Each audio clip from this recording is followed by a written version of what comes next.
here to discuss some lovely League of Legends North American and European region news with you.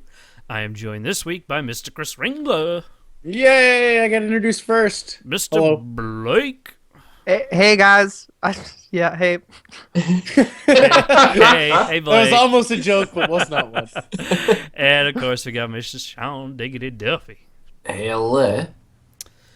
Hey. So, yeah, we got no Santana, no Odin this week. Santana's still got work stuff going on. Odin's got, who knows what Odin's got? Odin's got lots of things going on. He's a busy man. And It's a beard trim. He's probably got a nice beard trim. Yeah. And an oiling. A beard oiling and trim. Hopefully not, though, man. That beard is sick. It is. No, it just is. a trim, dog. He's not getting it off. He's got to make sure it's well coiffed. You know that book, what is it? The Taming of the Shrew? That's not... Yeah. I mean, That's... speaking... It's the Taming of Have his you ever read that book? Absolutely not. It's called The Taming of the fucking Shrew, dog. If I had the time to Wikipedia that, I totally would. But speaking of books, you know what books sometimes come in, what they ship in? They ship in crates. And you know what's the best kind of crate? Ooh! What is the it, ones Sean? with loot in them. Oh, Loot Crate. Ooh. Loot Crate is a wonderful service and a good friend of the Trinity Force Podcast Network.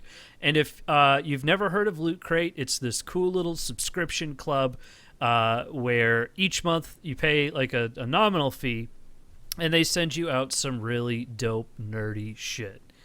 It's great. It sends out, you get like a t-shirt, you get like little souvenirs and different things like that.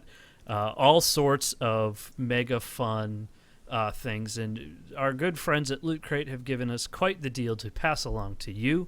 You can use the code BRIDGE10, that's bridge like the thing that you cross over in water, for 10%. Number with good reference, Mott. Yes. Really making it clear for people. Yep. No, we just kind of cut right back in. I don't know what happened to the video, but people are slowly starting to recalibrate. Skype does weird things. Coming back into the matrix now. Skype just yelled at me. Yeah, that's Bridge10, code Bridge10 on Loot Crate, and you want to go to the URL trylootcrate.com/TFN. And that'll get you to our special page. Again, Bridge10, 10% off. Get some pretty dope ass shit. And is that 10 spelt T-E-N? Nope, that's the number 10. That is That's good... important. That's important Wow. information. Yeah, no, that would... Pertinent information. BRIDGE10. I'm very Bridge proud 10. of you for pointing that out. Well, you know, I'm a professional podcaster now, so. Wait, professional. Yeah, You paid? well, we went through this when you weren't here. I'm getting paid a apparently lot Blake of gets cash. paid. Quite a bit of money.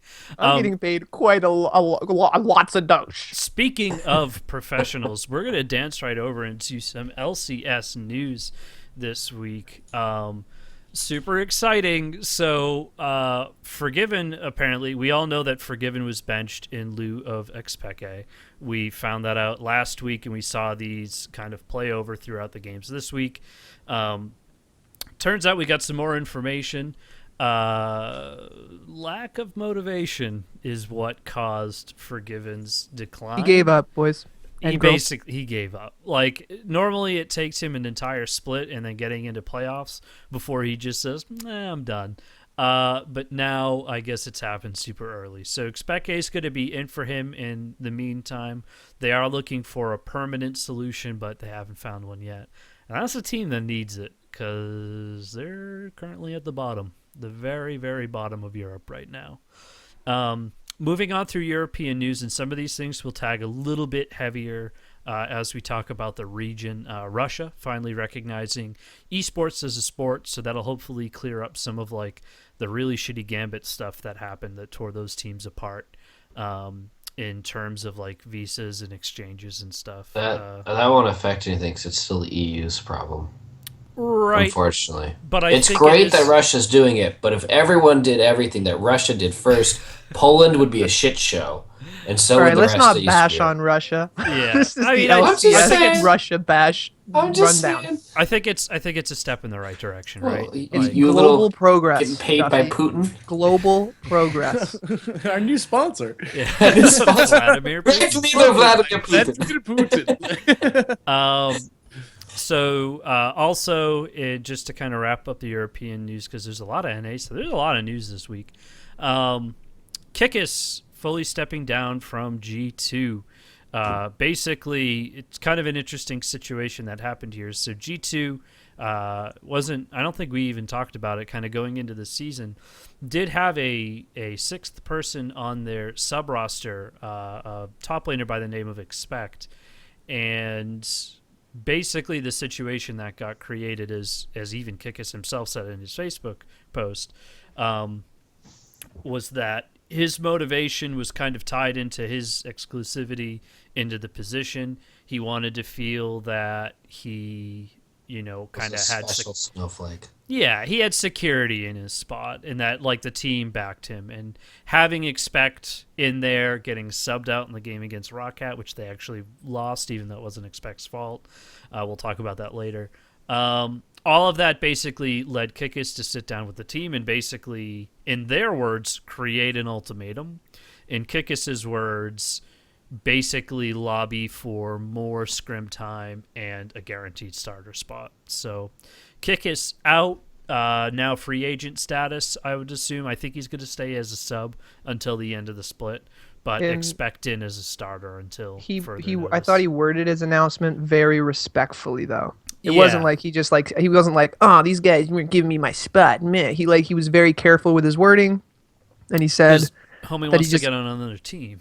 Yeah, and he said maybe in the future that he'd be more comfortable being on a 6-man roster squad. He just wasn't at that point in his life right now, and he needed more security. So yeah, and I mean this was we'll talk more about him when we get to G2 because there's some things to say. I really want to I'm very upset that I didn't go back and Sean didn't get to experience the noise that you made last week, Blake. But people are super hyped up about that noise. Yeah, people like that sound. I gotta go back and find that. We gotta have that on a soundboard. We gotta make that a text tone. Yeah, that would be great. Poppy watch and just have Blake. Business opportunity. Yeah. Put that on the iTunes store. I was thinking about doing an Optimus Tom watch where every time he gets on PTL.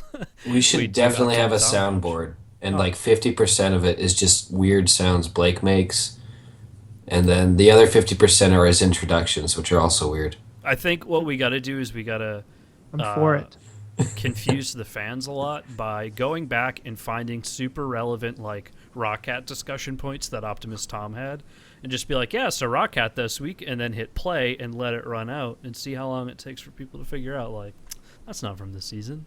I think all the overpow hype will tip you off pretty quick.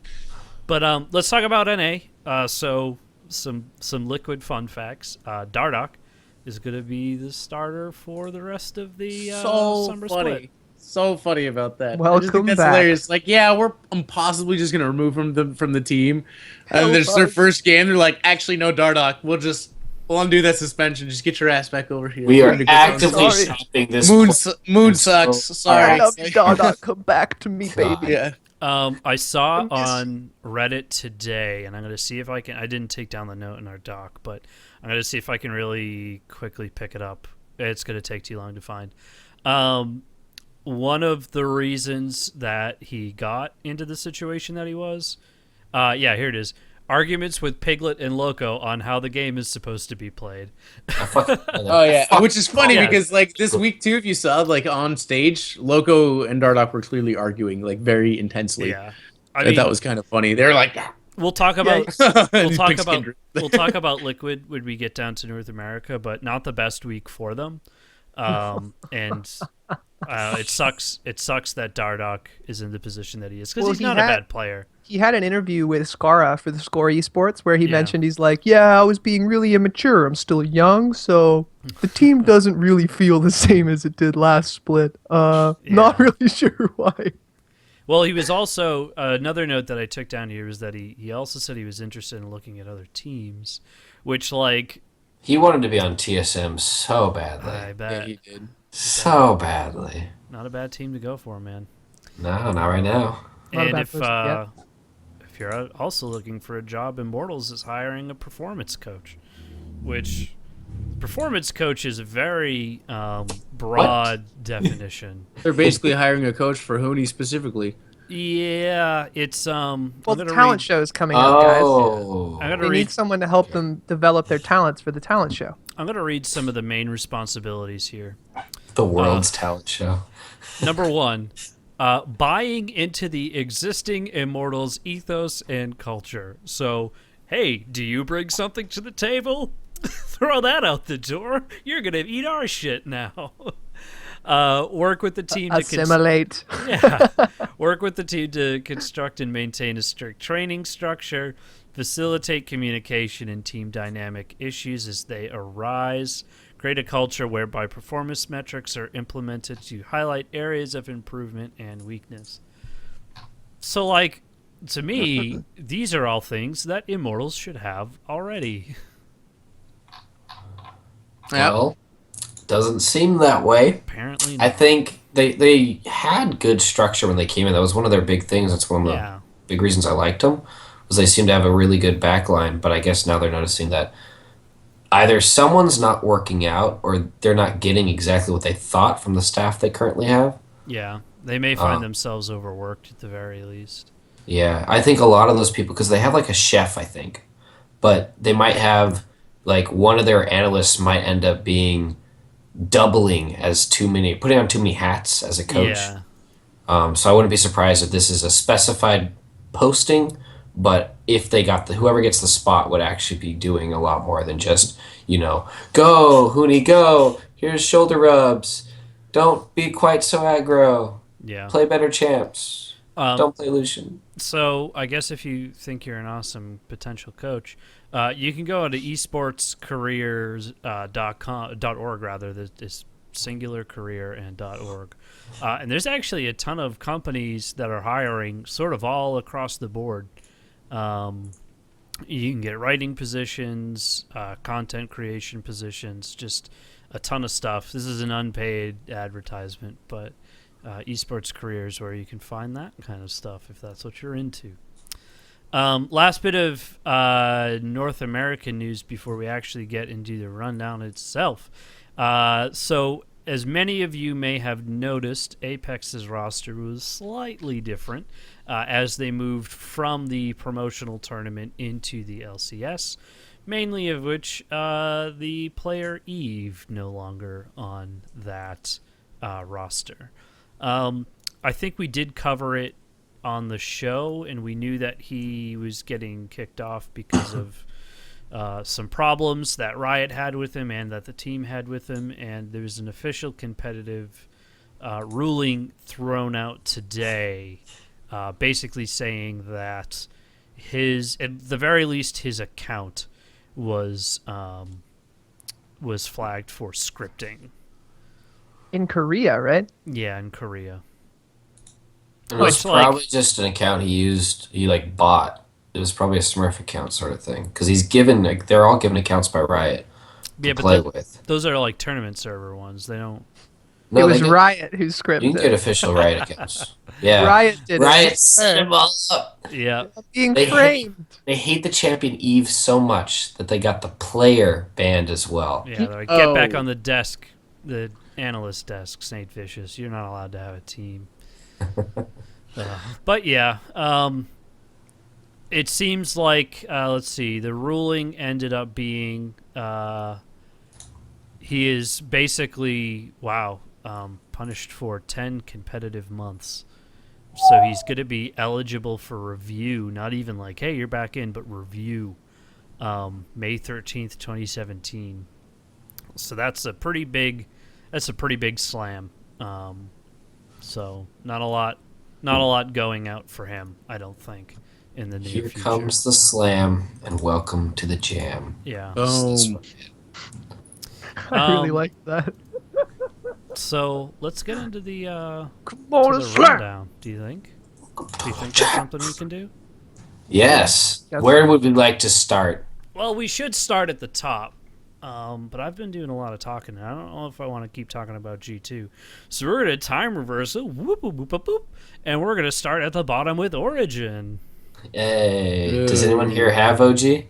I don't know who covers OG. Boop, boop, ba-doo. We may have started at the wrong spot. Nice, Mott. Here's Santana, and he is not here. Origin, dumpster fire. Moving on.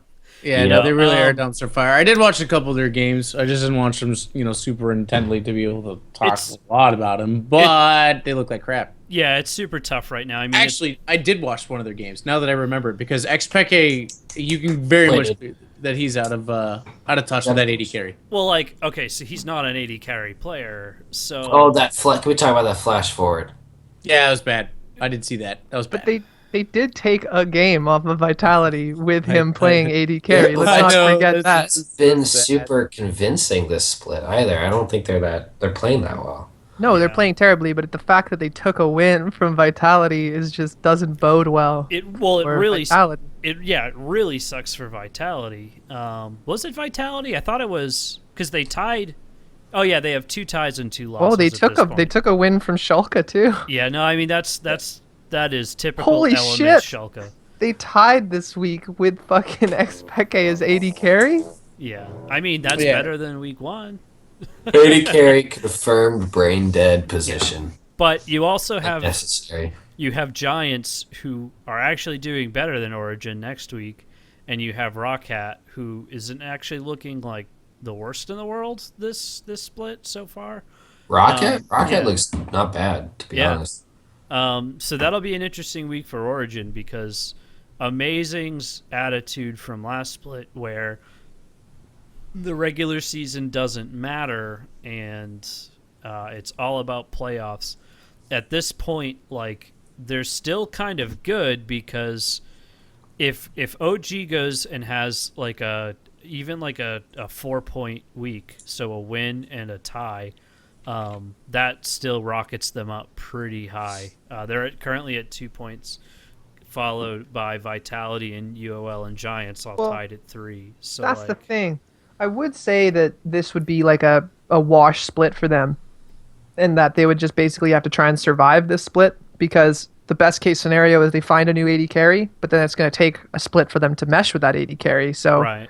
But looking at the teams in Europe, as you were just saying, honestly, they're not the worst team there. And I would actually argue that, they're the worst team right now. I don't know. I think Unicorns of Love is looking fucking awful. Yeah. Oh, yeah, dude. They're looking real bad. I think they're both fighting to be more of a dumpster fire. I'm pretty so UOL wiped the floor with Origin, though, in their first series. They went to... Oh, yeah, but that's nothing. They're dumpster fire right now. Origin has no idea what they're doing. But they beat them. That's the point. They won. Right. That's what I'm saying. It's not necessarily a clear-cut wash for them or a clear-cut we have to try and just survive at the bottom, which is what I would normally say. It's just the lower half of Europe is just all fucking... They're confused right now. They're not really sure what's going on. Well, I think everyone is confused about who is in the lower half of of Europe because, it's almost... I mean, so G2's still on top, which is great. H2K is up there despite not having Forgiven, which is awesome. Fnatic's working their way up. But then you kind of have, Rockhat the rest really of them. You have up. the rest of them. Well, seriously. Rockhat, Splice, and Schalke are all... Yeah, they're mid-range. They're doing okay. I think Schalke's doing it as well as we would expect them. Splice, they could be doing better.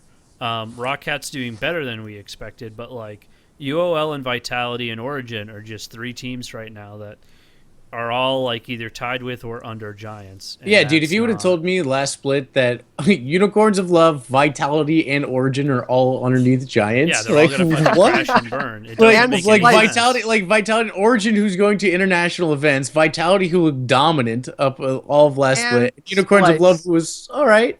Yeah, then hey. To be fair, and I had to watch every Splice game last split. They had some shit that was there. They did. And they just clearly didn't get it rolling. They're getting it rolling this split. That's fair. But they did not have it clicking, whereas Giants was legitimately a dumpster fire. Giants is always a dumpster fire, but right now they're a dumpster fire that can... They're a dumpster fire in 7th place. That's what they are. Right now, they're my dumpster fire. Damn it! They can win. They can win. Yo también. Who did win? Who did Giants beat? Giants beat Giants beat Unicorns of Unicorns Love. Yeah, that's what I'm telling you. They look like a Fucking dumpster straight, fire. they Not 2-0'd only them. did they beat him, they 2-0'd them. Yeah. Oh, Like, not shit. even, like, what the like, Yeah. I was If watching the the games, games kind of, went like, to looked up, three, looked they down, could've and won. Unicorns lost. Yeah. Well, let's keep creeping up the list here because we're talking about a lot of teams we can cover from They this weren't week. close games either, Oh, Mug. So they were. hold on. So let's talk about Vitality. What do you got, Also Kris? looks like shit dumpster fire. Yeah. Well, they're at least winning a game, so they're taking barely. games They're every they're time. tied. Yeah, there's 3 Now, ties, 1 loss. Can we talk for a second about why Hjarnan is no longer? He said he lacked motivation as well, right? Yeah, he decided to step down for the split, probably. Which is a shame because Kasing basically went to Vitality because Hjarnan went to Vitality. Yeah. Kasing decided to stay with Hjarnan because they had a decent duo going on in the bot lane, and now Hjarnan just sort of decided, if I read properly somewhere, that he said he was unmotivated and he didn't have the motivation to continue to play or practice. That sucks for the team because that was like their solid rock down there. Yeah. but you gotta. This Sucks. sucks. Good. No, it This is a good example of how young all these guys are, though. Like, damn, losing motivation on a. What were they? Professional Second team. place, third place last split. Well, they were looking like they were going to be best for a while there, and then Yeah, they like, just sort of this is a shit good the bed team. at the end. Oh, and Like, it's common for pro players to lose fun too. Like even Bang said that in a recent interview that he's just like, "Oh, I stopped having fun with this game like 3 years ago. I'm just really good at it, and I have fun when I win." But he's just like, "But it's not like something I really but enjoy he doing." kept playing. Yeah, you exactly. hear, you hear He kept Kasing, winning over. Nuke Duck, Cabashard all on one team, and you go, "Oh, that team's going to do okay." You wouldn't expect Yeah. them to be second last place right now. Oh, yeah, no, it's Yeah. crazy. Those I'm- 3 I'm players wondering- alone, that's a I'm lot of wondering if experience. I'm wondering if Hjarnan was really good friends with Shook, and that might explain why he lost motivation to play when Shook basically got benched. But Hjarnan's played without Shook before. Yeah, There's but no maybe that's reason what got him through last split. I mean, I would agree with you, but I think it's a maturity kind of thing. It's also a maybe this isn't something he wants to keep doing for the rest of his life. Maybe now he's realizing that. Do you Maybe guys he's think? Mhm. Do you guys think that this team's going to be able to pull it together though? Reach mid pack? I mean, it's just I think they're hard to see. 7th, 6th place team. It's just hard to this- see Cabo and Kasing and Nuke Duck all on the same team and say that that team's going to be a bottom 4 team. Nuke's always been kind of hit and miss. I don't think he's been that great this split.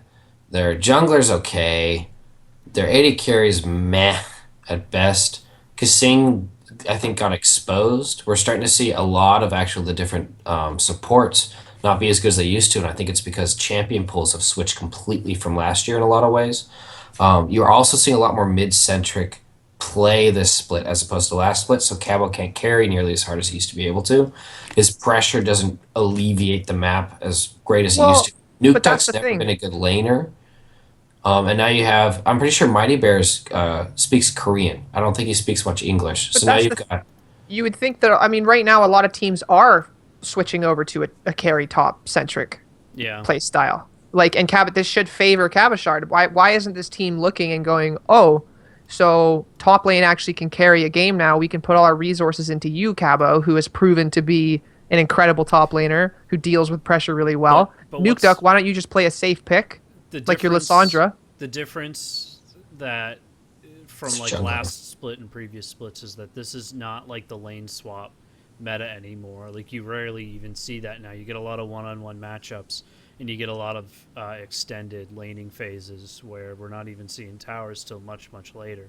So like your ability to be a standalone player and basically have to wait for the rest of your team to like kind of catch up and engage you as a top laner, that's like a pretty big problem. And if you can't communicate with your jungler well, like it's super easy to fall under the gun and just not do well. And this also might not be his split, like his patch either. Like it might not be his champion pool. Like look at I it, think, he's played Maokai in 4 games, Olaf in 2, Trundle in 1, and Gragas. Like, where's He was like the- J4 kind of thing. yeah, he needs to see. I mean, it might be more of a carry-centric top, but they're not displaying it as a team. And I don't know if it's because it might be Mighty Bear can't play tanks that well. And maybe that's why they're forcing Cabo onto them, because they need a tanky frontliner, and you can't play tanks anymore as a support role. Like, you can play fair, Braum, but you can't play really anyone else who's a tank in that role anymore. Just because you'll get shit on in lane by the long range Zyrash. supports. Yeah. Cabashard needs to come to NA. We want him. Come. I would love to have Cabo in NA. I'd love to have Me too. everyone in NA though, so it doesn't really matter.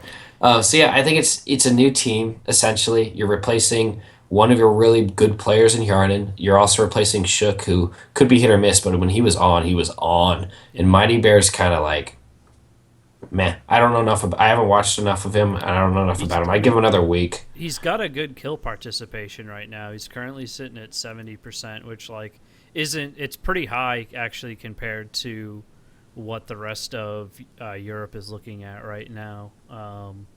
That puts him actually kind of right in line with... Oh, wait, no, he's way down on this site. Never mind. He's at 65%. It's actually the second lowest next to Gilius, which is a whole different story. But yeah, I mean, they're also dealing with the change-up in the AD carry position. You went from Police, and then you get Reggie. It's like... Or Ray J, whatever it is. It's Ray Hay or something like that. I mean, it's a tough situation for them. Also, looking at strength of schedule, at this point, they've had Roccat, Origin, Fnatic, and Splice. They tied everybody but Roccat, whom they lost to. So that's a tough spot. That's a tough spot to be in. But let's talk about Unicorns of Love, another sort of similar dumpster fire at the moment. Yeah, another similar story. Yeah. You with us, Kris? I think we lost him. My computer just froze, so my Audacity is right now at 27. You were gone for a minute and 30 seconds. All right, hey, what's it at right now? Right now it's at 27, 28. Or 40, 41, 42, 43 for You're 27. a minute behind. So Yeah, almost a minute. Yeah, you went through a time hole. I I feel bad because we're working in some more production help, and this dude has not had a single episode. Not a single one go in easy. the month of shows that we've been doing that has gone right. So this bud's for you, man. I guess. Hey, man. Oh man, This time it was. This was. It's a good thing we pay our production people so well. And there was a hole that by ripped that in the you time-space continuum, and it sucked Ringler's computer through it for exactly apparently 64 it did exactly seconds. 64 seconds. Apparently, we pay him very heavily in Loot Crate discounts. That is trylootcrate.com. That's 10 Bridge for 10. 0. So let's talk about Unicorns of Love. Can we not? no, seriously, please. Give us the quick hit. They're in a super big trouble right now. All right. So I'm waiting for it to load so I can remember who the hell their mid laner is. Oh yeah, it's Exile. Not doing well. Move doing about as well as he did in NA, which is. I think Veritas is fine. Hillisang and Chachi should both still be good, but Hilly's the games that they've won. Hilly's actually done really well, but God, they just don't look good. They don't look like they have a clear, cohesive plan. Their picks have been interesting. I mean, this isn't really a new. It's not a new Unicorns of Love problem when you think about it. Like, this is shit they've had to deal with for a while. No, it's just essentially once Diamond left, like that was just kind of the nail in the coffin for this team. Yeah, they've been scrambling ever since. Well, people say that, but I mean, after Diamond left, they had 3 different junglers, and for a lot of that time, they still looked like they had a solid macro understanding. They were still doing some pretty proactive things. Well, in the I think early they game. still wanted to finish the split well. Versus once you give them the break, and then they still have all this shit happening, just kind of like. Well, they had new players after that, so it's what you guys said. It's a 3 new team. players. And before, Unicorns of Love was always a middle of the pack to top team because their players were good enough to actually keep them there. Whereas now they have a whole bunch of players that are actually, to be completely honest, lower end. Yeah, they're bad. So the team is suffering for that. It's the bargain barrel. You gotta if you're importing an NA jungler, like, what the fuck? And then Exile does not look good, and Veritas, like, He's got a it's wide bad. champion pool, which is he doesn't win on it. Like You're talking about move or no Veritas. I mean, who cares if you have a wide champion pool as an AD carry? Like, honestly does not matter. You should be able to play 3 or 4 champs decently, or 3 or 4 champs, 3 champs really well, 4 champs decently, and keep up with the meta as it shifts. So that doesn't really matter. Yeah, the best part of it is that none of them are Lucian. And none of the ones played. It's never been banned, and it's never like they've never banned it, and it's never been banned against them. I don't know. Some of these played it.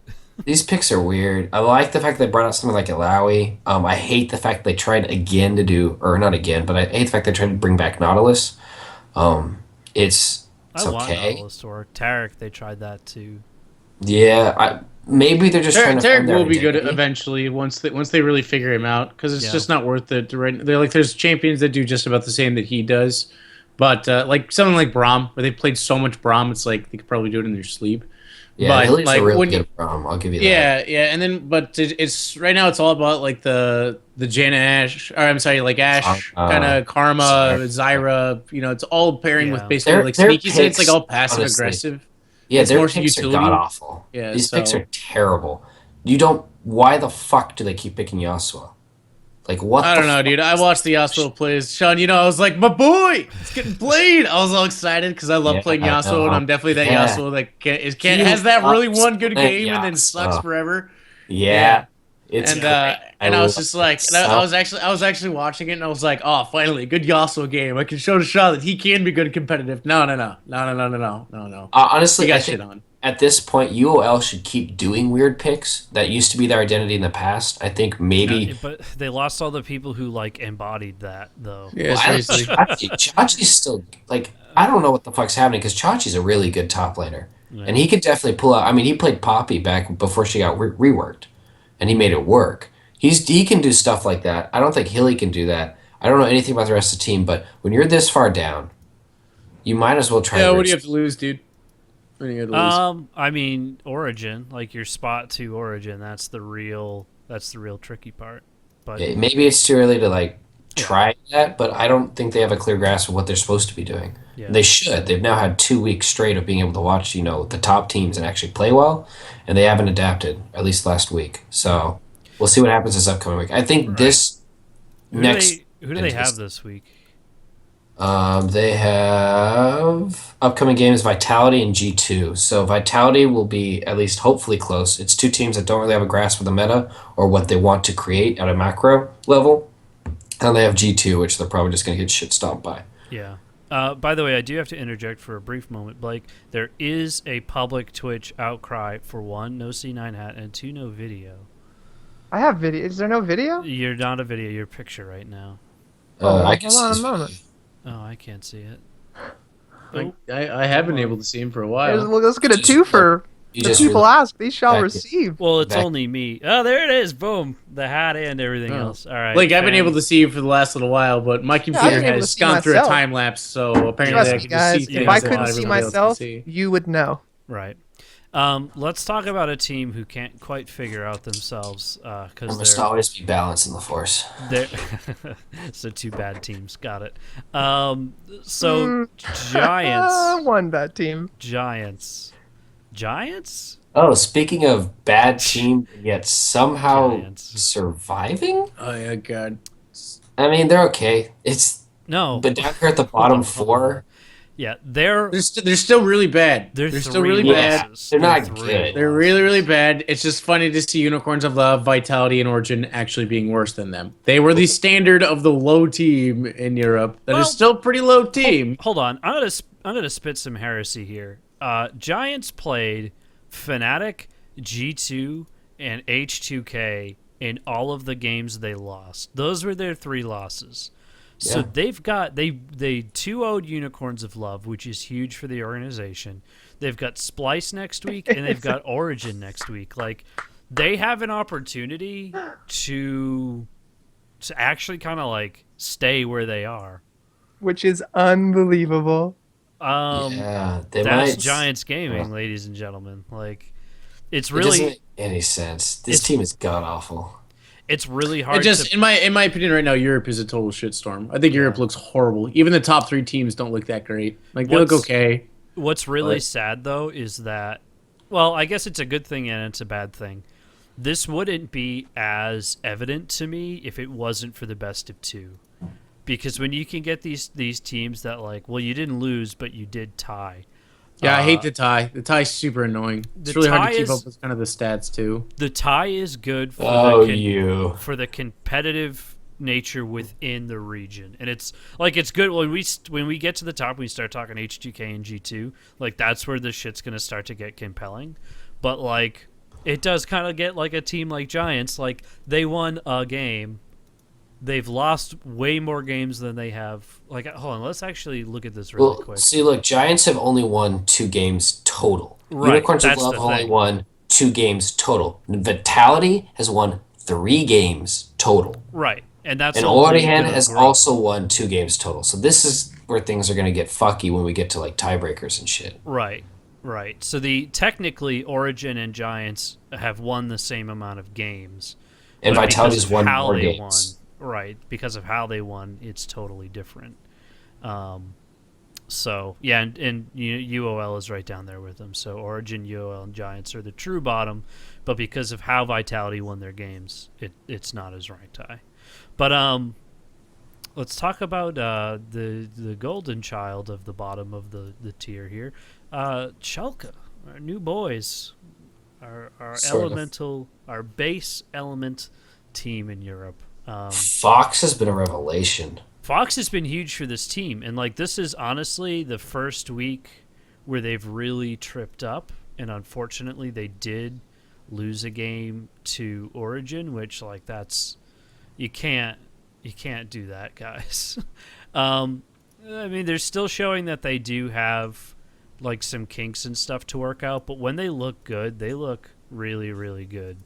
And I'm happy about this. I'm happy about this lineup. I mean, you're absolutely right. Like Fox has the ability to carry the team, and it keeps people. I think that like really gets them sort of fired up. Spraddle currently has the highest KDA. I mean, as a support, it is what it is. But like, he's doing really well, and Mr. Rawls like has had a couple of standout games. So like that bottom lane, I was always really pumped about when they were elements. Steve is kind of like the new Freddy, where he's very steady. Like he can have some good games, he can have some like bad games, but for the most part, he's like a pretty. He's consistent. Yeah, he's a consistent player. And Gilius is like still having some problems. He's had some really great games, especially in the game against Origin that they did win, where he went 1-0-7 on Elise. You know, he can do it, but he can also fall super hard. And I think he has not the lowest KDA, but he has the lowest KDA as a jungler in EU. Right. So, I mean, this team has a lot to work with. They're currently standing, again, right at the middle of the pack. They've got 5 points, which is a win and 2 losses. But they've also had kind of an interesting schedule. Win and 2 ties. Yeah. Win 2 ties and 1 loss, yeah. Right. They've got Fnatic next week, and they've got Rockcat next week. This is going to be a pretty rough week for them, just because like Fnatic is still pretty good, and Rockcat is looking a lot better. They're unbeaten. I'd say you get a tie out of this. Unreal. You get 1 tie, and you get Fnatic moves on, and then you know they get 2-0'd by Fnatic, and then they go on to tie with Rockcat. So it's looking good for the organization, though. I think it's possible they might tie Fnatic. Really? It depends on where Fnatic's at. Yeah. Fnatic's just. I mean, we'll talk about Fnatic when we get to them. But yeah, I think it's possible they might take 1 from Fnatic. No, I'll give it to him. Why not? Steve plays Poppy, so I'm still pretty happy about that. Keep Poppy watch. Who's next on the list here? Let's talk Splice. We got Splice. All right, so I'll talk first about the good stuff. They played Schalke. Give me that good stuff, Duffy. You know it, son. I got that good wonder. Ooh. That wonder, son. They look this is such a better team than they were last split. And I'm really happy. What happened was they got their support gone, and that seems to be what they needed to do. I think it was Nisbeth, right? And Nisbeth, I think, is now support like coaching role, not coach, but I think he's analyst or something for them. As soon as they got in someone who's actually able to do stuff, and I don't even know how to say this guy's name, Mikix, I guess. Yeah, Mick.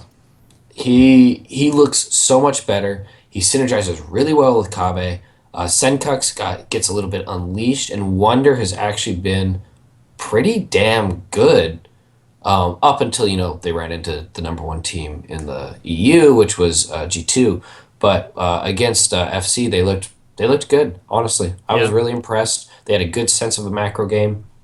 Picks were pretty good. I don't like Gragas jungle right now. I don't think it's optimal, but it doesn't matter. They did well. I debate that because he's got 3 wins on it, and that's 100%. There's 3 picks, 3 wins. No, I mean, you can make it work, even if I don't think it's optimal. Yeah. But I think it Gragas clearly is a did really work. strong pick right now, just in general. Right. If you have him in top or jungle, I'm happy either way. Yeah, and I think he works really well with the comp they ran because they had Anivia and Zyra and Fizz. That's a lot of different ways to split up the enemy team and then hold them down. Yeah. So it worked really well in that comp. And I think that's something that they lost a lot of to last split. Yamato seems to have a very specific way of how the game should be played, and they were unable to do that last split. And I don't know if it's a change in meta that's allowing this to work, whether it's a change in support or Yamato's actually, changing his style to reflect what his team can do. But when they win, they look pretty damn good. Now, when they lose, they look really, really bad. G2 slaughtered them. I don't think there was any questioning at any point in the game whether or not G2 were going to win those. Obviously, they're not a top-tier team. I think where they're at right now is really optimistic. But I could see this team at this point making playoffs. But I think next week we're really going to see what they're made of because they play Giants and Fnatic. So Giants is doing okay. They need to be able to go into that Giants game though and body Giants. Yes. Because Giants right now is close enough to them in the point structure where a tie, it's not acceptable because you're losing out on 2 points. 2 points Exactly. that everybody should have. Exactly. So that's the thing is that this is what's going to separate them. We're going to see whether or not they're actually a mid-pack team or whether they're a low-pack team pretending to be a mid-pack team right now. They do play Fnatic as well. If they can even get a tie from Giants, a tie from Fnatic, I think we still see them in this muddy waters, middle of the pack nonsense. But they should, if they really want to show that they're good and they're a playoff team, they need to beat Giants and at least be competitive with Fnatic. I mean, it's a good place to be in, though, because when you really look at these numbers, Splice is at 5 points. A win is 3, a tie is 1. So if you can tie Fnatic, you prevent them from getting 2 points higher than you. And you close the gap now to a 1 point differential, which when you start getting down into those waning weeks, theoretically, when you've got your shit together as a team, you're going to be in a much better spot to actually go out and make the wins.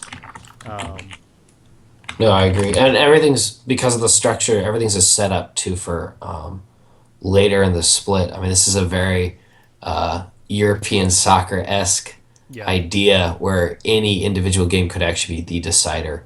Yep. So it's, I don't know, this is going to get really fun. This whole EU is going to get really fun right towards the end. No, I totally agree.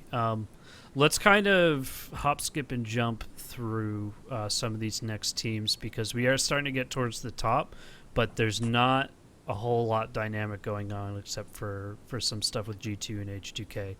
Rockcat, kind of in an interesting spot. I'm going to hold my judgment on Rockcat right now because they are doing really well.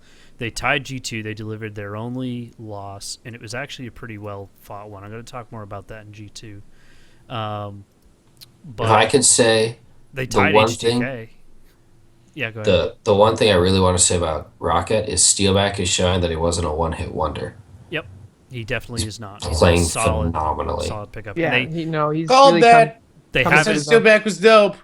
they haven't gotten completely blown out yet. So, and they've had a rough schedule. And like you lasted through H2K, you lasted through G2, and you lasted through what should have been a more dynamic Vitality, and you came out with your head on straight. So like that's a really good spot to be in. I don't foresee them like overtaking anybody who's ahead of them right now, but I think they're in a pretty good spot. The jury's still out, to summarize. But let's kind of shimmy our way up to Fnatic. What do you got, Blake?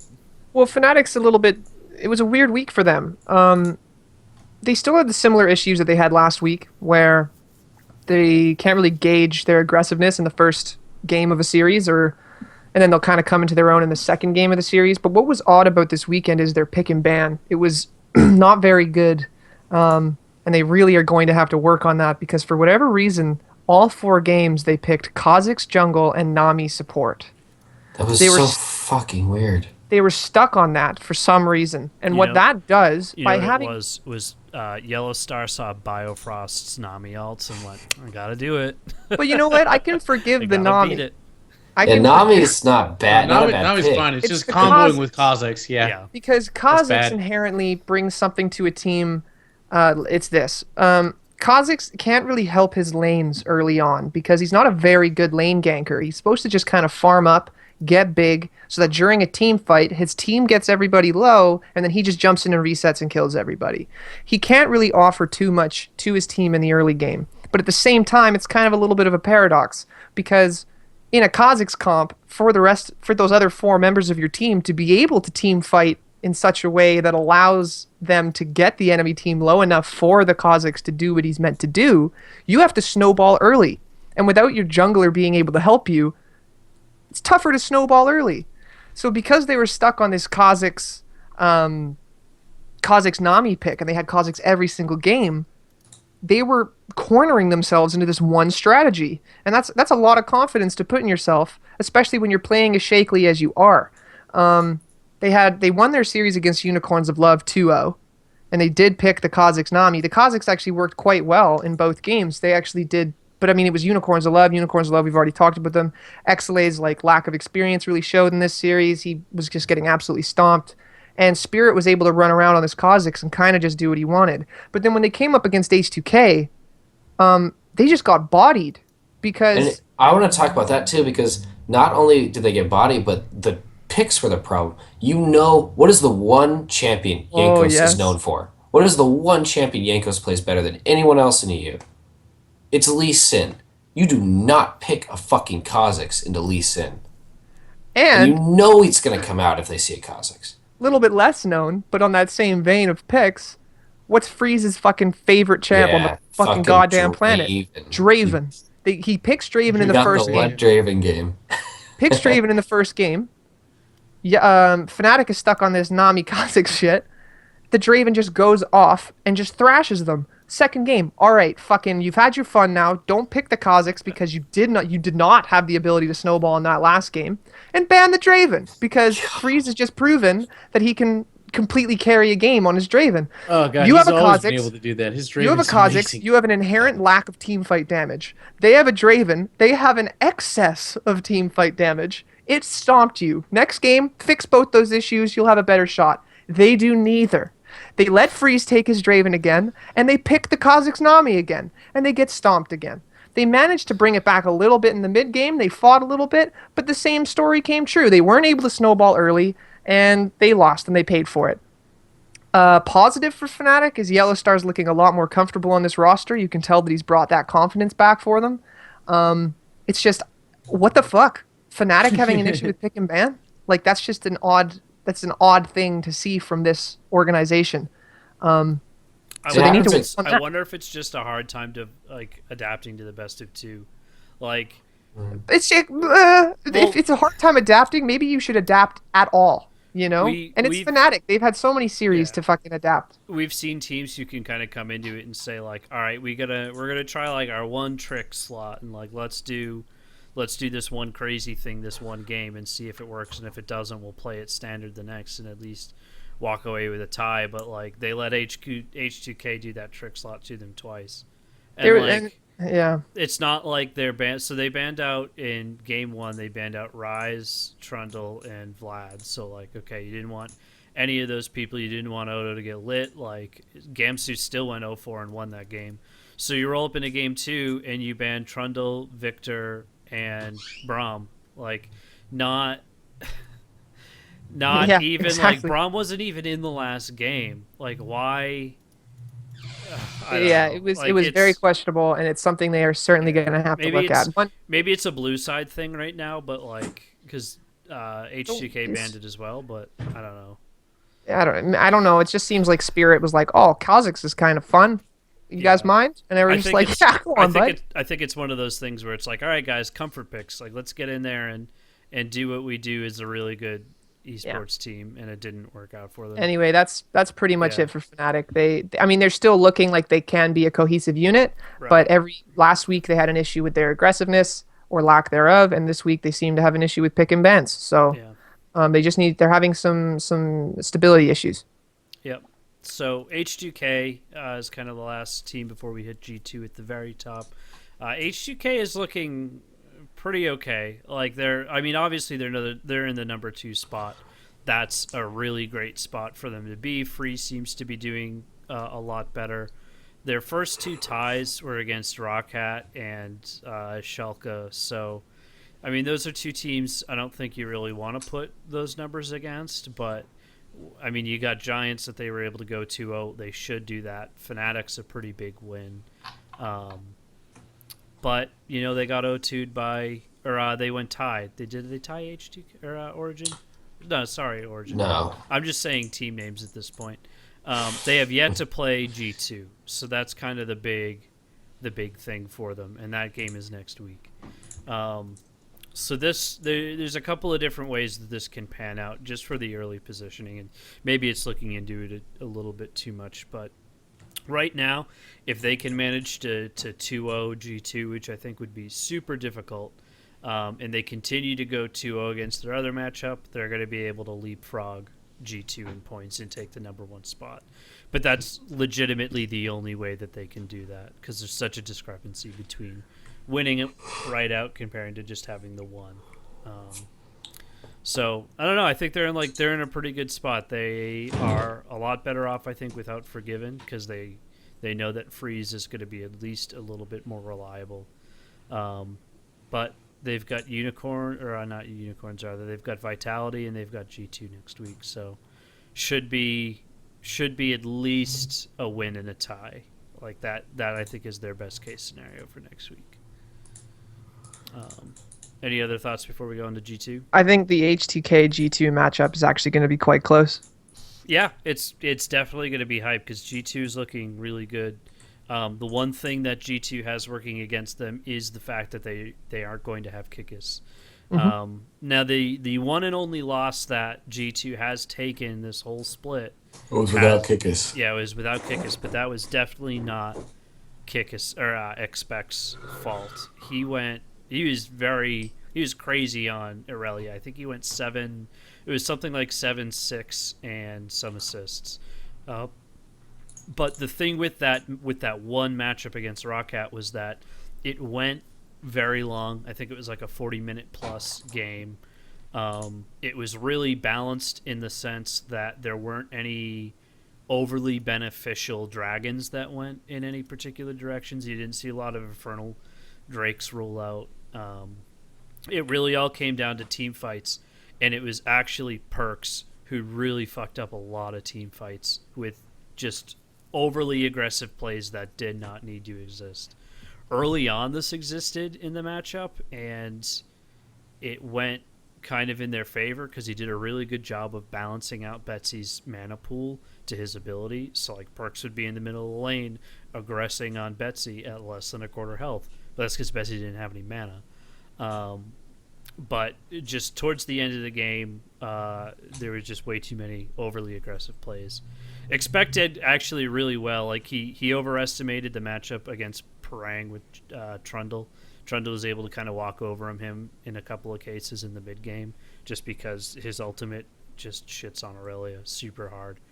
But there were a couple of instances that I noticed where, like, Expect went in hard, and then he would die because the rest of the team really wasn't into the engagement.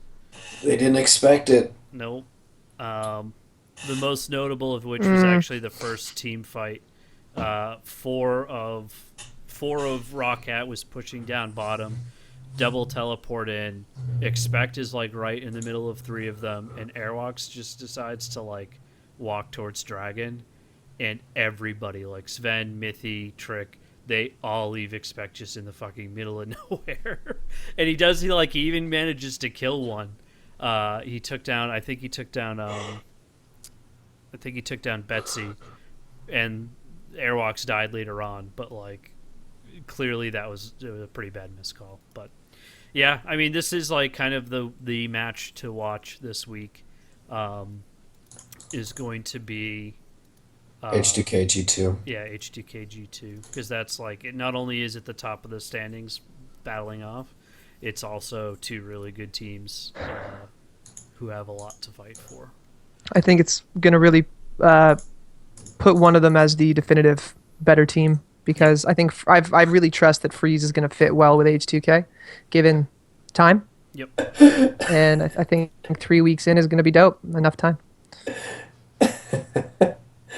Sorry. I think this matchup between the number 1 and number 2 team is going to define stuff. It just seems kind of like, thanks, Stephen A. Yeah, I fucking hate you, Duffy. We're kind of losing steam on Europe. Let's go over to the superior region of North America, where it's a lot more fun. On review, I do see where you're coming from. But you know what I meant. There's like a question mark hanging in the air right now, because H2K should be better than they are. Right. They might not be in the right place. It's just a very, the number one. Of course it's going to decide, but you know what I meant, man. You know what I meant. All right. Well, Fuck you, Duffy. Fuck you and your CLG hat. This has been fun. Ooh, I guess we could talk about CLG first. Yeah, let's do. You know what, Mott? That's a great idea. Let's talk about CLG. If we went in reverse, but we're not going to. We're going to start at the top of the table and work our way down, because there's not a whole lot to talk about when you start to get really, really low on the list. Oh, really? Is that why we just spent an hour on that? Really? You guys want to talk about? Tell me how your 7-minute splice discussions. Let's talk about a good North American team, and let's talk about Envy. All right. Oh my God! Second best team in NA LCS, although apparently it's the first. Not really, but keep. They look fucking awesome. They do look very good. They like straight up, like they just look great. Like I was definitely like putting them on the back burner. Like, yeah, they'll probably be good eventually, but nope. Yeah, like they'll get in, they'll knock some boots. Yeah, I was like, yeah, they'll do okay, and sometimes, and probably take a game off somebody. No. That's a solid lineup, and they played really well. They did teams, but before we like really hype them up, we do have to kind of point out the lack of strength in schedule. Like Energy eSports, Energy's a dumpster fire. Liquid with Moon, super dumpster fire. Apex, like, okay, that was a pretty Apex solid. Is good. Apex is a good team. That was an important series. That was a solid win. But the thing is like, as we were talking about, even like in Europe, where we're like, oh, when they beat Giants, they're gonna have to dumpster them. Like that's the thing though, they have not just beat these teams, they have cracked on them too. Like, and even in like in the bot lane, we're batting like Blake's friend. And I was just like, oh yeah, cool. He's just some kid out of Canada that's pretty young. Yeah. But we'll see how he goes against Piglet, who's a world champion. He's just beat all all of them. Like the bottom lane is arguably the stronger part of Envy. Lod now is number 2 in KDA. Yeah. Second only to like Bunny Fufu, which is a support, which supports like you almost. And he's only played half the games. Yeah, like if you look at just sort of the damaging positions of top ADC, jungle, and mid. I mean, he's number 1, followed only by Meteos and Sneak. Yeah, so. he's clearly in a league of his own. I want to talk about him because I think he's been playing very well, and I also think the team's really set him up for success. Hakaho has been playing really, really well. Oh, he's incredible. Really, really well. Hakaho has been, I think, phenomenal this split. He's probably, in my opinion, he and Biofrost are probably top 2 supports in NA right now. Well, this team is they're setting up quite a few rookies potentially of the split. Yes. I think this might be the Team Liquid of this split if this continues. Ooh, So what I do want to talk think that's about, though. fair. I think they're Yeah, you're right. They're probably not going to get 4th or 3rd place. They might do better. yeah, they might do better. And so I do want to say that Apex, I think, created the blueprint for how to beat Envy, though. In the game that Apex beats Envy in their 2-1, or their 1-2, I guess, they focused bot lane hard. They went J4 top, and almost God. every time that TP was up, bot lane got a nice banner of whatever directly up their assholes. Yeah. It was brutal. 9-2 Now, and 8 on Ray. That's game. not Yeah. so much a blueprint, though. That's more so, I would honestly, it was a very smart pick and ban, but some could call it cheese.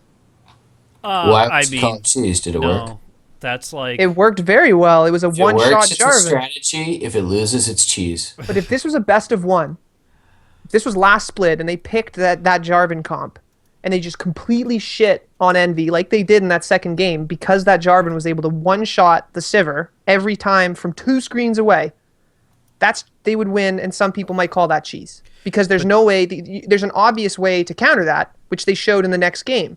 So I wouldn't call it a blueprint because in the third game, they came back from that, picked and banned accordingly, and then completely stomped them. That third game wasn't. No, that. that was a pretty convincing win, Duffy. All right, I would have to. Let me take a look at that one again. I can't remember exactly how brutal that one was. I looked at this. It was a very smart strategy. They found that J4. They realized, holy fuck, J4's new ult. If I build him full armor penetration, we can make some serious shit happen. Now, I'm not saying that the bot lane of Envy didn't misplay because they did. There were a couple. I'm not calling out bot lane. I'm just saying this was a strategy, and I'm not saying necessarily you have to pick the J4 top. You could play all sorts of different champions, but the way they played the game was you focused the bot lane. So Hakuho got a little greedy by picking Zyra, which is considered one of the strongest supports. However, she's also the squishiest, so Jarvan worked really well against that. Now, Apex, I don't think is a great team. I think they're a very middle-of-the-pack team, but they demonstrated an ability to take a game off of what's currently tied for first place, to take a game off of them with a specific strategy and a specific focus. And that's what I'm saying is important. That's overall picture, not the specific plays. As a bot lane, there's nothing you can do against a full damage Jarvan, especially when you're playing Sivir and Zyra. You are dead by the time you're done from the knockup. It's over. Yeah. It is a gamble, though, in the sense that like you're going to let an Aurelia at that point either free farm or match. Like, it was a risk. It worked, but it was a risk. It worked really well as well because coming back. It works really well on top of that because Jarvan into Irelia is not a good matchup for Irelia. So that's a pretty big factor, I think, in it as well. That game was a very good pick and ban for Apex. Yeah. So I'm just saying that this is they did a lot of things well, Apex, but I think the thing that they really showed is that if you can take the bot lane out of the game, you have an ability to stop that team. Well, yeah, of course. They're just running Protect the Double Lift is what they're running. They're running a new version of it on a new meta. And they're doing really successfully. No, they don't because Keen. No. I'm talking about with Ben. They're just running Protect the carry comps. They're letting him carry really well. I really disagree with that because they play lots. I don't think so. Seraph's played carry tops already. Yeah, and he has one of like the widest champion pools right now. I think. I mean, and you want to say like, well, a wide champion pool doesn't do well, but he's got the wins to back it up. All of his losses are on Echo, but he's played he got one loss on Aurelia. So he's played Aurelia, Fizz, Maokai, Echo, Trundle, Vlad, Renekton, and fucking Lissandra. I mean, like, putting a carry into top lane Lissandra right now, that's crazy. Like, that's crazy. They're banning Lissandra against him. Lissandra's a huge pick right now. I think it's something that's super underutilized, but it's getting banned against Envy, and you don't see that anywhere else. I think that's huge for them. It's true that they teams are going to look to go for that bottom lane just because they have been such a steady, stable bot lane for the team. But a good thing we can take away from this series that Envy did do was, as I said, after that second game, after they got slapped so hard by that pick and ban, which was a very good pick and ban by Apex, in the third game they were able to come back and just completely brush it off, which shows very strong mental fortitude when this team's only been together for 4 weeks. Yeah. And I think we can attribute some of that to the fact that their organization is storied within esports. Like Envy is a big name elsewhere, and I think they know who to hire. And these aren't rookies for the most part. Lot is, but everyone else has been around the scene for. I mean, Sarah's been around for almost 3 years. What's Hakuho's history? Hakuho's only history was last split with Renegades. Yeah. So he's a little bit more new, but he looked okay back then too. Let's talk about other new players though. Let's talk about TSM and God. They're looking really good. They're looking unbelievable. This is basically just like another LCS scripted kind of thing. Like CLG does really good one split, while TSM looks bad. And we're just gonna flip flop. CLG looks like exactly how TSM started the last split. Like, what the fuck are they doing? And TSM is just, this is what they were supposed to be last split. Like, I can't remember how many times we said, we'll see how TSM looks like next split. Here they are, looking really great next split. And Biofrost is fucking amazing. Like, my God. He is a very good support. He is so very good. Playing phenomenally. Out of his mind. He's been just even making just Afro look bad recently, too. Like, it's just... I don't like... Afro's not, like, great, essentially. But, like, for all those articles after MSI basically saying that Afro is one of the best supports NA's had, which I agree with. Biofrost could easily be that if this is what his very first split looks like. Okay. It's only been a couple games. Yeah, I know. It's only been a couple games. Yeah, it's been 2 weeks. But on these first 2 weeks that he's been able to do, if he continues looking like he does and just gets better, he's going to be more terrifying. If you let me finish my damn sentence, Sean. Like, you can't any of the, I know, but when you have multiple game-winning ults where TSM is able to win off of his ults, that's saying a lot for a support, especially right now. Like, yes, supports are looking pretty good, but like your playmaking, the kind of tank-heavy supports are like Braum initiation. Like, you have to be really good to carry a game on a support at the moment. Steve, with like good Zyra ults, you have to have really well-placed, well-timed, perfect ults, and then you basically don't do anything for an amount of time, and you're a ward bot. So it's just like when you can land a Bard ult that looks that fucking good, and you can really close games off of it. I think Biofrost is one of the best types of support Doublelift can have, and it's really showing because Doublelift's playing super well. Yeah, he's playing really out of his mind. Him. So it's just like all around the synergy's fantastic because I had a lot of questions about Sven's Karen last split. I definitely was kind of on the fence about whether or not Sven can do anything, and he's playing really well because it sounds like they all have synergy finally. So TSM is definitely the team to look out for North America at the moment, I'd say. Yeah. Just because the consistency is there. Like they've been consistently like. Yeah, it's only been the 2 weeks, and we'll see what happens. But like, out of all the teams that have been playing in North America, they're extremely clean, very concise, and they win effectively. They actually make the shot call to win the game. And it's just like the only other team I've really seen that looks that decisive in their shot calling to win a game is like C9. C9 in their glory days with High, when he's just like Nexus, now we win, and it's just like, they just won the game in 24 minutes. Like, there it is. So good job, TSM, because you really got your shit together. You really took that time during MSI and really focused on your roster, and it looks fantastic. Yeah, and they brought it. They were able to bring it to Immortals. Yeah. Oh yeah, that was a great series, by the way. That was very fun to watch. It definitely, like, not that TSM didn't win that, but Huni is definitely struggling to me, is what it looks like. And Hanser's playing. Hanser's playing out of his mind. The fact that Hanser's in the stats with KDAs and like GPM with 80 carries as a top laner is just. This is the best part about TSM is that any one of their players right now can be disgusting.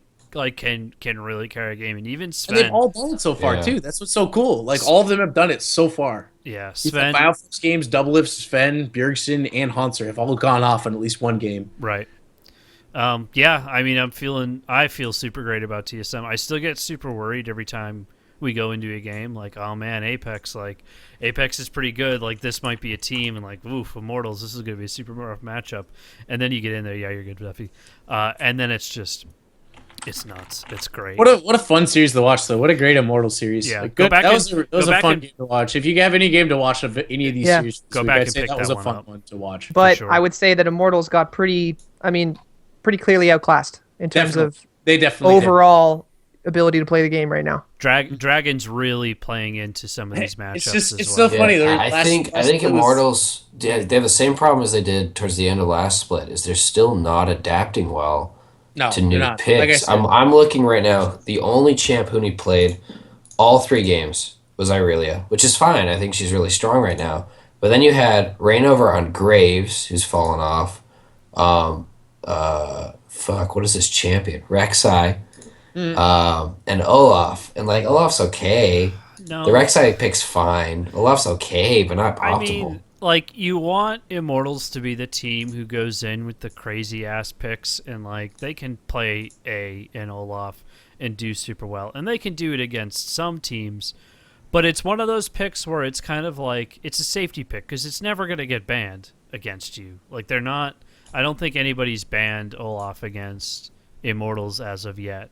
So Not it's yet. this super reliable pick you can get, I guess, but it's not always successful. Like I think you need to kind of get back to the core of the meta and start being able to operate within that environment. And then in a best of 3, yeah, you can have a Olaf game. Well, like- this is the other problem I'm seeing is because they all. I mean, I was just picking specific picks to show the narrative I'm trying to show right now, which is, did you guys see the 80 carry picks? A lot of Ashe. So it's 2 games of Ashe for Wild Turtle, 1 game of Sivir against 3 games of Lucian for Double Lift. Mm-hmm. You're playing on Immortals, and I understand that Wild Turtle really likes the Ashe pick, but it seems to me like you probably want to pick Lucian more often than not, rather than giving it up to probably the only Yeah, other. well, he hasn't mostly, even- he hasn't even mostly for played the reason Lucian. of just picking Yeah. away from Double Lift, because that is obviously Double Yeah, Lift's most that's what I'm comfortable. saying. That's exactly what I was finishing Yeah. saying. Is that you have one other. You're playing against the person who has the best solution probably in the league aside from you, and you pick up Ashe instead. And I don't think. Did Huni only play Yes, he only played Irelia Irelia. this week? Yep, God that's what I damn. said. Yeah, and then Adrian, still think the Karma pick's fine. I think he needs to get away from the Soraka pick, even though that was the one they won on. But I mean, I don't. he's got like 100%. He's got 2 games on Zyra that he won. But look at their schedule. Like Energy, easy, even though they lost one to them. Phoenix, easy 2-0, and Cloud9, like not the most difficult in the world, but like still pretty Cloud9 tough. is You took tough. that 2-1.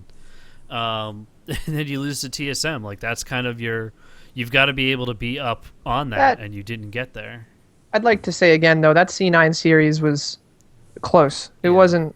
I mean, that It was a wasn't closer. CLG versus C9, that's for sure. Yeah. It was a No, closer definitely series wasn't. than the Let's TSM Immortals. Let's continue on to Cloud9 actually, Cool. because they're currently 3-1. Yeah, we Yeah. just Good. we just kind of dropped past Immortals, but we sort of covered exactly. Yeah, what they they're- were. Trying to cover I them. think we did a Yeah, good enough good job. Good Yeah, job, C9. Good job, everyone. Good job, boys. Really All right, proud. way to High cover five, Immortals, the everybody. team that never changes. We're almost there. Yeah. C9 still a similar issue from last week. They're typically always winning early game, but they're having issues snowballing into the mid game sometimes. They played against Phoenix 1 this week, and they actually ended up having to go all 3 games because in the second game they lost it to Phoenix 1. They had an early lead, but then they, rather than making a proactive play and pushing and making moves, they just sort of sat and farmed, which gave Phoenix 1 the ability to catch up, and then the game ended up going like almost an hour, and Phoenix 1 pulled it out. But the other 2 games, they were quite decisive. And then they had their series against CLG, which was a much easier series, to be completely honest with Yeah. you. I didn't watch the series, and I'm looking at the LOL esports Oh, page it now, was and I'm like, oh, fucking this brutal. one went to game 3, and then I clicked on game 3, and there's just a line of text that says, Yeah. "Series concluded before this game was played." Yeah. Damn. So It what we was can solid. there's We'll not talk much to about say. it. There's not too much to say about them. Aside from They got work. Cloud9's looking good. They're looking got- good without high, and they have the potential. Meteos is looking. Bunny's so cool. Meteos is looking like his old self. He's playing very farm centric, very vision centric, and he's playing very consistently. Like he is becoming a rock in the jungle again. Jensen and Sneaky had a really good weekend. both of them showed why they're the carries of the team, and they fucking went off. Jensen in particular. And obviously Impact is doing his job. The main difference between the team appears to be with the two supports. So Bunny Fufu appears to be like a much more proactive element. He allows C9 to make a lot more decisive plays, like he only lost, when they play with. He only lost one game, right? Yeah, well, Yeah, right Karma. now, what's the thing here? Right now, C9 is 5-1 with Bunny, 5 wins, 1 loss, and they're 2-3 with Smoothie. Right, and it's clear. We need to be clear that like that includes all games played in a series. Yes, so yes, that's all the games they played, individual matches. They've won 5 of them with Bunny, Right. and only lost 1. Now, Bunny appears to bring this proactive voice to the team. When they're playing with Bunny, they seem a lot more confident to go and take their early lead and then move it and make like go to a side lane and do a gank on a tower or something and do it successfully. Whereas when they play with Smoothie, they seem to be a lot more reserved, and that's when they tend to stall out in the mid game. Yeah. Now, Bunny's Thresh is also just crazy good. Yeah, Bunny I had just like an have to say, insane he's Thresh my game. He favorite showed why Thresh he's known player. for it. Oh my god, he's so good. at Thresh. That's where we're getting the 12.3 KDA average. Smoothie also played. Smoothie only played Nami this weekend as well, whereas Yeah. Bunny Fufu played Bard and Thresh. Well, he and only so he only got the one game, so Yeah. Well, that's- that that's- helps a lot. that's telling that they're putting Bunny Fufu on Thresh and Bard champions that they have like an ability and a responsibility to make a proactive play. Bard has his ult, things like that, whereas they put Smoothie on the Nami, which is a bit of a safer pick. Stick with your AD carry, so on and so forth. He did have one really good game though, Smoothie against CLG, Well- where he actually went off on Nami. yeah. Yeah, and also, I mean, the game he played against CLG, he's supporting a Caitlyn. I mean, that helps a lot. And you also have a very dive-heavy team, so having someone like Nami as a disengage tool. Oh, you know what? I Is think a half Smoothie bad actually idea. played Karma as well this weekend. Did Similar- he against Phoenix? Yeah, similar thing though. Similar thing. Karma and Nami, they're not the most proactive supports. They're meant to sort of protect, stay with your AD carry, stay with your team. Whereas Bard and Thresh are much more roamy supports. Go to the other side of the map, make a lane play. So C9's looking really good. They're looking confident. They just need to work on rolling out and snowballing their game better. Right. So they've got TSM and Energy next week. How do you see this going on for them? I think the TSM series That'll is going to be fun to watch. it's going to be a fun one to watch. The Energy series should be pretty easy. Yeah. They should win that series. It might go 2-1, but they should win it. The TSM series. I'm sorry. They have Apex. I was looking at TSM. Oh, okay. Freudian slip. Yeah, they have Cloud9, Apex. That's Apex, they that's should gonna be a crush. good weekend. It's gonna be a good weekend to watch. The Yeah. TSM series is gonna be. It's hard to say, right? Every week, Cloud9 has very clear goals, very clear things to work on. So it totally depends on the progress they make in the week. Yeah, I think it's a stomp. But let's talk about Apex. Fuck you, Mott. I know. Where's your hat? Apex? My gears. I just realized I've left my Worlds jersey at my office for like a month now. I don't know. It's gross. Disappointing. Apex is kind of in a weird spot right now because they have found quite a bit of success. They've been able to take, even in their losses, some pretty big matchups, especially in the game against Immortals. They beat CLG, which is huge for them in terms of standings. But they're a 2-2 team right now. They're kind of the gate between sort of the lower tier of play right now. And I think the jury is still going to be out on them. They played CLG at its worst, and Energy, who still has yet to kind of recover in any stretch of the imagination. And next week, as we mentioned, they've got C9, and they've also got Phoenix. So it's an opportunity for them to continue to do pretty damn well. Yeah, they're the very clear median team. They're right in the middle. Right. I mean, I think they're the kind of team that's going to be the gatekeepers for playoffs. I think once Echo Fox and Liquid kind of straighten their shit out, we might see that era be a little bit more consistent. But It's yet to be seen with Apex. I think if we see another patch go down this split, which we probably will. We're gonna see at least 3 or 4 patches. Yeah, if it's like really, if it's a big shake-up patch where it functionally changes the meta. No, that won't happen until we start Worlds, don't you know? that'll be the big test. But I kind of just want to sort of cruise through the middle of the pack here and really focus all of our time on CLG for the remaining of the episode. Liquid right now is in a really tough spot. They haven't had really any kind of success. The split, Dardoch has not activated for them yet. He's brought a more confident voice back to the team. Yeah, but I mean, they're still looking. You can just tell it's super awkward for everybody. But that's They're Everybody just definitely feels awkward. they're definitely a better team. Can I say, the one thing I will definitely say about Phoenix, or Liquid, is Phoenix fucking sucks this split. Hey, no, Oh, Phoenix so had a bad. better weekend this weekend. He was really bad last weekend, but this weekend he had some good games. I think early on in the split, you said in our private chat, how long do you have to wait until you get to say that Phoenix like definitively sucks? And I'm going to tell you, it's an entire split. Like I was on the Sucked Forgiven. last split. I was on the Forgiven train, and everyone was like, "No, Forgiven is wicked good. He's like the best AD carry in Europe." No, he's not. He fucking quit. It's it. It's done. That doesn't The mean it book was is closed. bad. All we It really need to does. say all we really need to say about Liquid, moving on from Phoenix. No, Marks, if Tom Brady said, "I'm done playing football," he would be a bad football player. Do you know why? What? Because he doesn't play he's football going off anymore. about Forgiven right now. We Wow. all agree. We all agree. Yeah, no, Forgiven's got a terrible mentality, and we all do that doesn't that. make a good player. Mark Anyway. Mark Z put it best when he said that Team Liquid just appears to be playing brain dead. It's as if they are not aware of the map whatsoever. They're not aware they're even on a team together. They're playing very disjointed, Yeah. and they have a lot of work to do. They've if got they're a- gonna they've got come a together. good- Particularly poorly, too. They've got a good week to do work, though, because they did come off of a win against Echo Fox, which we'll talk about in just a second here. They're going to move on. They're going to move on to play Energy and Phoenix, and those should be 2 pretty easy gets for them, and that gets them in a lot more favorable standings. Like obviously the numbers pan out, but considering that they're going to be putting a lot of distance between those 2 runner-ups by comparison, it's going to be a good thing for them. Echo Fox is in a pretty tough spot.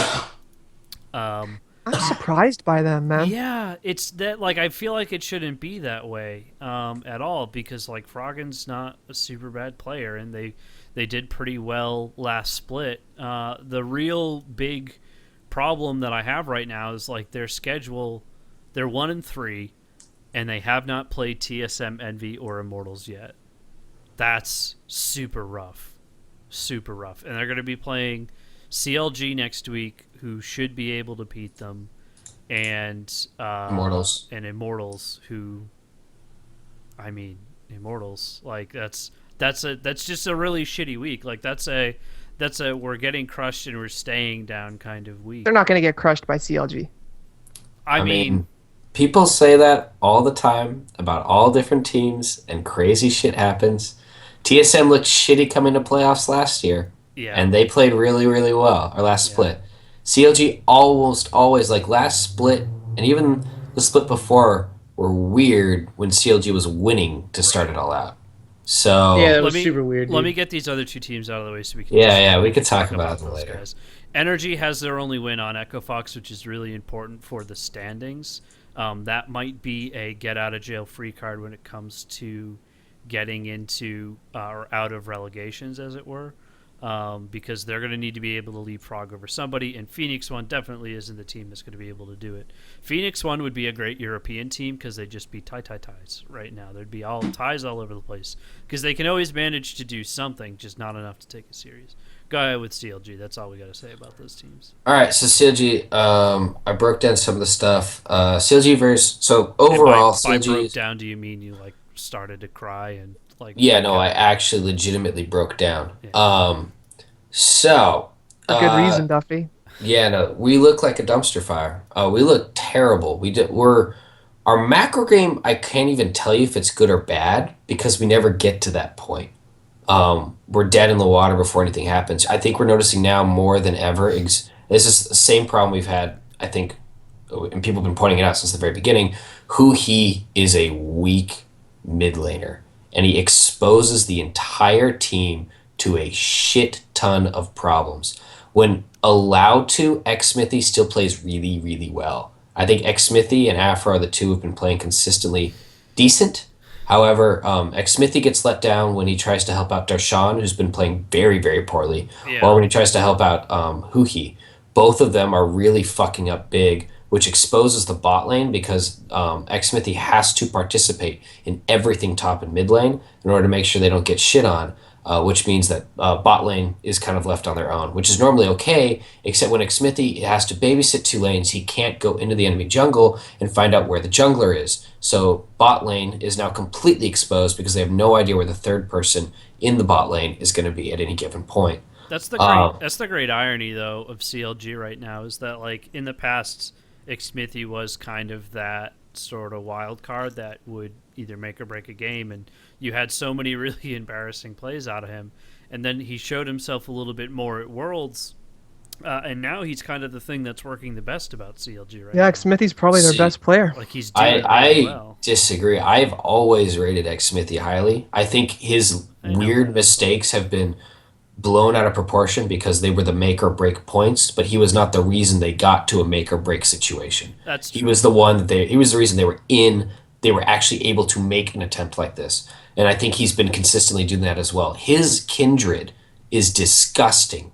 When he's able to get any sort of foothold on Kindred, he will fuck you up. And I love it. But he hasn't been able to really do that much except for one of the games against Team Liquid. One of their wins. Yeah. So he's still poor. The only person he's beaten in lane so far has been Phoenix. Yeah. So you got to beat more than just the worst mid laner in NA. He's got all of CLG has a really bad record right now, but like Just dig after dig. the top. Phoenix. See, this is the difference between TSM fans and CLG fans. I at least held on to TSM for like 3 or 4 weeks, where it was like, no, guys, I promise you, it's gonna get better. Oh no! You missed Chris's breakdown last week. Oh, I'm not broken down. This is nothing. I have been through the fire and flame. I have seen us in relegations. Yeah. I mean, I am not concerned at this point. It's only 2 weeks. I think if we don't see a shift in player mentality, and I think we also have a poor grasp of the meta. And I don't know if it's a lack of early macro identity, if we're not realizing how important dragon control is, which I don't think so because we have been getting a decent amount of dragons. I think there's a specific way to play and a meta to play around that we haven't fully grasped. And that's really fucking with us. Timings, I think, have been a huge issue. It's the reason why Darshan has been caught out a couple of times because he is mistiming people coming into his lane. So I don't know what's going on with that. I think these are all things that can be fixed except for Huhi. I don't honestly know what you do with him because he's had a full split. He's had MSI experience where he actually didn't look bad at all. And now that I think things are even more mid-centric than they were last split or even at MSI, I think we're starting to see a lot of his mechanical problems in lane being heavily, heavily exposed. There was a great comment on the CLG subreddit where a guy was talking about there's the game, I think it was a Liquid game, where Huhi on Victor got blue buff. Now, when you have blue buff on Victor, what you should be doing is immediately shoving your wave. Because you have the capability to shove like no other champion in the game. And so what he should have been doing is shoving it, and I think it was against Azir, and then you could just spend the rest of the time either harassing Azir or you can roam. What ended up happening was Huhi actually went down in CS and never roamed. So what? Like that's literally the reason to pick this champion, is so that at the 8-minute mark, you are able to actually do stuff for your team, like move to Dragon, gank bot lane, help top lane, get not Scuttle Crab, Rift Herald. Like there's all these different things that they weren't able to do as a team because he played poorly. Hopefully they figure something out because like you look at his champion pool this split, and he's had like Varus right now. I'm not convinced at that pick. You've had a Twisted Fate, like you even managed to sneak a Swain in there, which is kind of it's a good pick, but it's not. You could put that in other places. It's not unique, and he's just not getting what like his most successful picks. He isn't playing Azir. He isn't playing Ryze. He is like those were the two very functional parts of MSI that was really successful, and Rise was also really important in the spring split. So it is getting banned a lot against them. Or sorry, yeah, it was LeBlanc that was really important in the spring split for him. LeBlanc and Corky. Maybe like I'm trying to look at their bans right now. I'm concerned that his champion pool, he's never had a big champion pool. Last split, it was very clear he had champions he really could play, which was Rise, which was Azir. And when he didn't get them, he looks really poor. And even when he gets them, sometimes he looks really poor. And so my concern about who he is, as a meta shifts away, are we going to find that he can play these other champions? Or is he going to have to spend 3 weeks learning each champion like he seemed to have to last split? So, and I don't think you can keep doing that without shifting the way that CLG plays. Because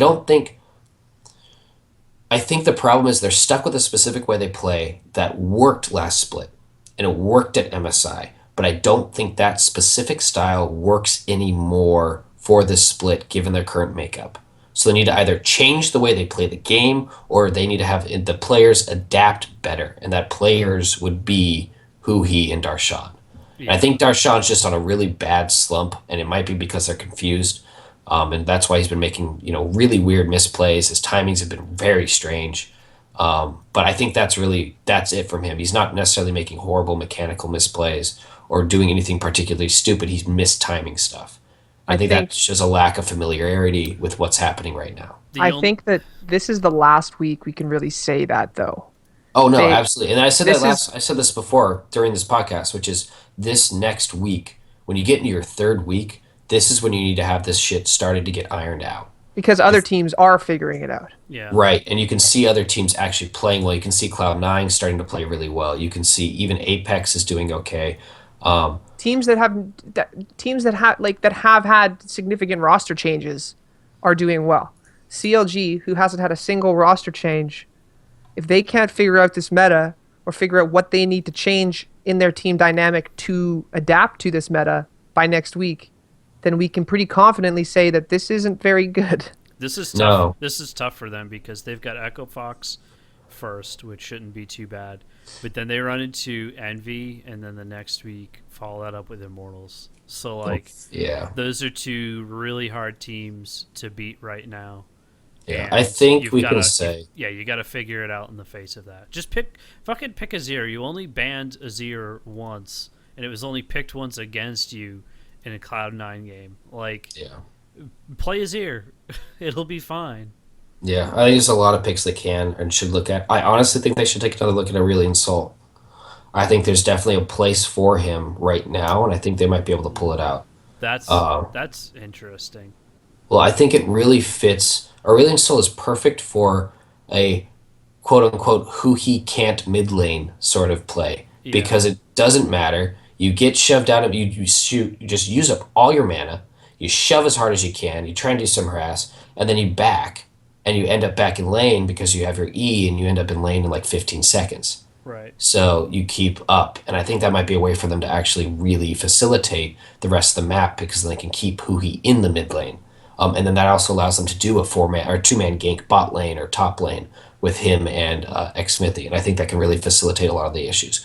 But I don't know, I'm not an analyst or a strategist, so I think there are definitely things they can do. They need to figure them out by this weekend, or we're looking at a scrape into playoff team. Yeah, I think that's a pretty good place to leave off for this week. I want to thank everybody on the live show who came to catch us live. You can do that, of course, on twitch.tv/T-Force Podcast every week, Monday, right around 9:15 Eastern Time. Again, definitely if you're into Loot Crate, if you've been wanting to try it out, go ahead and give that a try. You can do that at trylootcrate.com, and you can do it for 10% off, which is pretty hypey right now. Big shout out to our Reddit community. It's growing. We just surpassed 900 readers on that. So if you're not a part of that community, I'd love to see us hit 1,000 in the next couple of weeks here. I'd like to say that a lot of the posts, if they're not tied to the proper, they're at the very least tied to us. We have a pretty active community out there. Our boy Link Bright posting a 6-pack series of questions based off of his favorite ESPN show. He's got 6 questions right now that you can go in and answer. Tons of people hop in there and kind of chat throughout the week, but it could always use a little bit more voices in there. So if you want to get more involved in the community, we're definitely trying to facilitate as many of those as you can. Hang out with us there. Hang out with us on our Discord channel. Lots of opportunities to reach out and touch us. So I hope we've touched your hearts this week. I know you've touched mine. This has been Motgnarom from the Trinity Force Podcast Network. And we're out. Peace. Peace and love and faith.